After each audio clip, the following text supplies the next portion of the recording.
Truth is that in all the avatars that we have, Rama avatar is very, very unique. Very unique. He is born a prince, yet he led a very, very simple life, a life of complete sacrifice for others' sake. He never lived for himself. That is one sign of spiritual personalities, that they don't live for themselves. Like paropakarartam vahanti nadyaha, paropakarartam duhanti gavaha, paropakarartam phalanti vrikshaha, paropakarartam idam shariram. They truly, truly live this in their lives. That just as rivers don't carry water for their own sake, cows don't yield milk for their sake, trees don't yield fruits for their sake, likewise, the truly spiritual people don't live for their own sake. And this is the idea of spirituality in India. It is nothing to do with applying vibhuti all over the body, growing long hair, or shaving your head, or wearing ochre robes, and following all kinds of strict discipline. All that is of no use at the end if there is no selflessness in the heart. So Sri Rama's personality is such that he taught this lesson of selflessness. Though there are so many things that can be learnt from Sri Rama's life, but one thing that he always led his life for the sake of others. When he was a small boy, he sacrificed for the sake of his brothers. When he grew up, he sacrificed for the sake of his father. When he was there in the forest, he sacrificed for the sake of the welfare of the forest dwellers.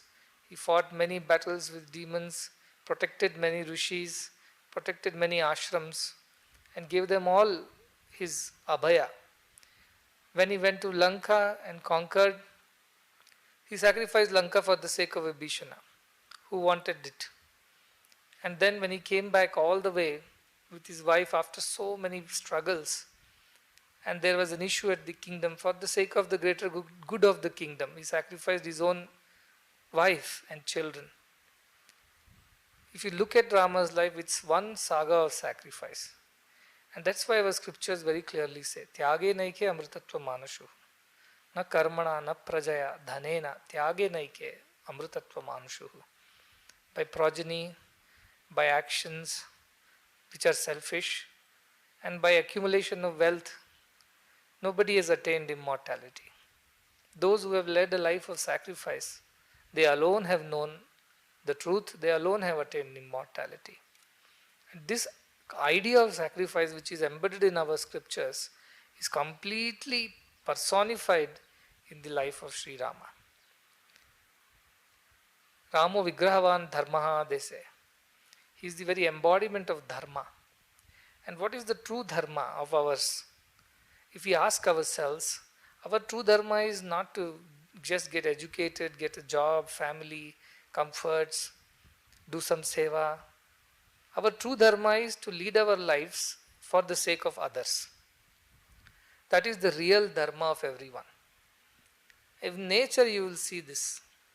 Everything in the nature is for the sake of others. But just man has deviated from this true Dharma. Swadharma, Atma Dharma, which is to live a life for others' sake. When you lead it for your own sake, you attain death. When you lead your life for others' sake, you attain immortality. Rama died long ago, but till today his name is immortal.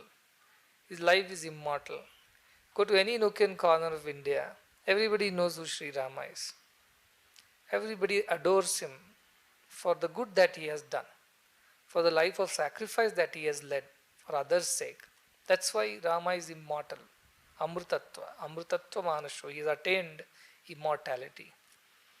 Leave aside the Parabrahman, the Paramtattva, the Sri Rama as the spiritual incarnate or a divine incarnate. Think of him as a regular person who had to lead a life in this society with all its difficulties, obstacles, issues. And on top of that, he had a huge responsibility to be a king and lead everybody on the righteous path. And he did it so very well. Many people have many questions about Sri Rama's life. They have their own ideas about why he took certain decisions as he took. But if you see it from the point of view of Sri Rama, everything is in accordance to the law of Dharma. When he was individual, as boy, he was a brother to three more brothers, and as being the eldest, he always sacrificed for their sake. When he grew up and his father's, the boon that was given to his stepmother Kaikai had to be fulfilled, he sacrificed. He said, as a son, my duty is towards my father. And Pitruvaki Paripalana, I must keep up the word of my father. And for that sake, he gave up his kingdom. Then when he was in the forest, he followed the Pati Dharma. He had to protect his wife. And whatever it took, I have vowed to Mother Sita, she is my wife, she is my better half. And to protect her is the vow that I have taken, Ekapatni. And I must protect her. And whatever it took for him, he went all the way walking, fought a war, won the war with great difficulties, and brought back Mother Sita. He followed his Pati Dharma. Look at his Dharma as a friend, Mitra Dharma. He kept the word given to Vibhishana, he kept the word given to Sugriva, gave them what they required. He won their kingdoms back for them as a friend and returned it all. Never took anything from them. He came back, became Raja. Now Raja Dharma became more important for him than everything else. And so he had to let go of his own wife because the kingdom would otherwise be in disarray. And so he let go of his own wife, for whose sake he fought such a war that he was Raja Dharma then. He had to follow Dharma of a king. If you look at his life, that is why we call him Vigrahavana Dharma. He is the personification, embodiment of Dharma. But beyond these layers of Dharma that we see in his life, the true Dharma that he followed, he always lived for the greater good of others, not for his own sake. Whenever it was a question between him and others, he always chose others. And that's why he is immortal. That's why we celebrate Rama's birthday even today in all parts of the country. I think after the Ganesha festival that is celebrated, Rama Navami is another festival that is observed across the country. As a deity, Rama is worshipped across the country. And not because of any of his great miracles or so-called being a divine incarnate, but largely because of the kind of life he led for others' sake. And that's what makes him an immortal figure in the Indian history. And I don't think in the whole world we have another example like Lord Sri Rama, even remotely comparable to his qualities, his life. Therefore, many people ask me, which is your favorite God? Sri Rama is my favorite God. Because he's such a life he has led for others' sake. And very, very simple life. Therefore, we all must emulate his example. Example of following Dharma. And at whatever stage of life we are in, whether we are children to our parents, whether we are parents to our children, whether we are husbands, wives, brothers, sisters, or any other professional Dharma that we have, we must always think, what good can I do for the others? Must place the betterment of others above one's own self. And then follow one's Dharma. Because that Dharma is born out of sacrifice, Tyaga, and such Tyaga alone can help one attain immortality. And that is the lesson from Sri Rama's life. And it is our great fortune that we are all aware of such a personality as Sri Rama. And in today's times, when atheism seems to be the most fashionable thing, in India, still in every home, we worship Lord Rama. We chant his name, we think of his life, think of his message.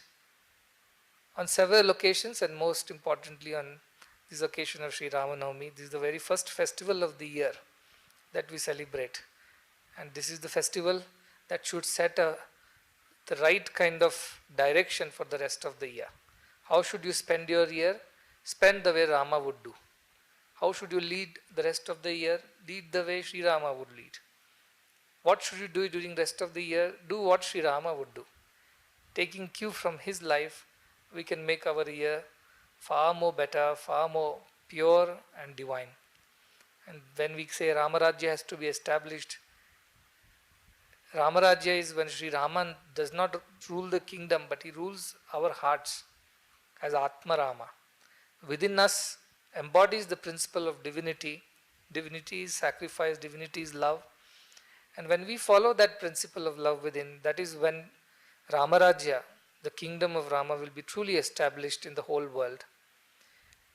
These educational institutions, all the other service organizations, every activity that is being undertaken is only towards this one goal, one end, that in every heart that Atma Rama should be established. And let everybody's life be guided by that principle of divinity, which always teaches you to think of others before yourself. In fact, don't even think of yourself, it just says think of others. Yourself will be taken care of. With that idea, once we lead our lives, when our students, our devotees, our staff, and all those who are associated with us learn this great lesson to lead a life of sacrifice, that is the day when Ramarajya will be established in every nook and corner of this world. Let such a day come soon. Let one such birthday be celebrated in such time and situation where every corner of the world is celebrating this selfless love, selfless sacrifice of Sri Rama, and that will be the true tribute to him, that will be true celebration of Sri Rama's birthday in the world. Let that day come soon with that prayer and blessings, and once again thanking God that he has given us birth in this great land of Bharata, which has been blessed by Sri Rama. And as I said, more importantly, we are sitting in a place where Sri Rama walked this way. He installed a lingam here and sanctified so many ashrams of rishis which were there in this place everywhere. And we are in one such place. That is why this place is so powerful. This is, I call it a tapobhumi. Hundreds of rishis for thousands of years have prayed that penance because they all knew which way Rama would cross. And they would have their ashrams like that so that they could receive him and give him some hospitality, give him some rest, serve him a little bit before he moved on to his next destination. So this place was one such place. All these Panchagiri Pradesha is one place which was blessed, and Sri Rama is the one who glorified Lord Shiva and installed a lingam here in this Nandi Kshetra. And eventually he also installed several lingams. So Sri Rama sings the glory of Shiva, and Shiva gave the ultimate mantra. He said to Parvati, if you can't chant 1,000 names, Sahasranama, like Vishnu Sahasranama, Lalita Sahasranama, and things like that, just chant this one mantra. Sri Rama Rama Rameti, Rame Rame Manorame, Sahasranama Tattulyam, Ramanama Varanane, Sri Rama Rama Rameti. This one name of Rama is enough. You don't have to chant 1,000 names of God. Just one name of Rama carries that much of power if it is chanted with great love. And I always enjoy listening to Rama bhajans because every time his name is chanted, it brings back those wonderful moments when Sri Rama lived, walked on this earth and made it sanctified by the touch of his feet. We are the children of that Lord Rama. We belong to him, we belong to this country belongs to him. And therefore we should always thank our fortunes. We are so fortunate to have been born in the land of Sri Rama.